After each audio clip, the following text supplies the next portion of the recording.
আসসালামু আলাইকুম রহমতুল্লাহি ওবরাকাতু। আপনারা দেখতেছেন ট্রান্সফরমার থেকে মিটার কিভাবে কানেকশন করতে হয়, আর আমি আছি আপনাদের পাশে মোহাম্মদ রুবেল। তো আমরা ট্রান্সফরমার হলুদ ফেজ মিটারের 1 নম্বর টার্মিনাল কানেকশন করলাম, 2 নম্বরে নিউট্রাল কানেকশন করলাম এবং 3 নম্বর থেকে নিউট্রাল, 4 নম্বর থেকে ফেজ আউটপুট নিলাম। সরাসরি চলে আসলাম একটি ডিপি সার্কিট ব্রেকারে, ইনপুট করে দিলাম ফেজ নিউট্রাল এবং ডিপি সার্কিট ব্রেকারের আউটপুট থেকে নিউট্রাল নিয়ে আমরা একটি বাসবারে কানেকশন করে দিলাম। সাথে আমরা নিয়ে নিলাম একটি এসপি সার্কিট ব্রেকার।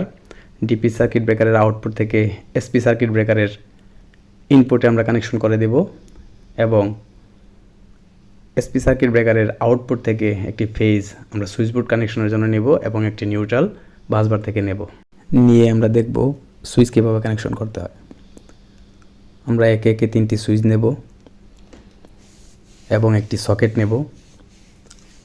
3টি সুইচে ফেজ তার কানেকশন করে দিব এবং নিউট্রাল তার সকেটের সাথে কানেকশন করে দিব।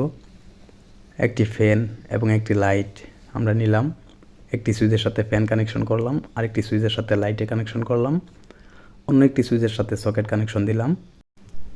একটি নিউট্রাল তার নিলাম, লাইট এবং ফ্যান এর সাথে কানেকশন করে দিব। আমাদের ভিডিও ভালো লাগলে লাইক, শেয়ার, কমেন্ট করবেন, পাশে থাকবেন।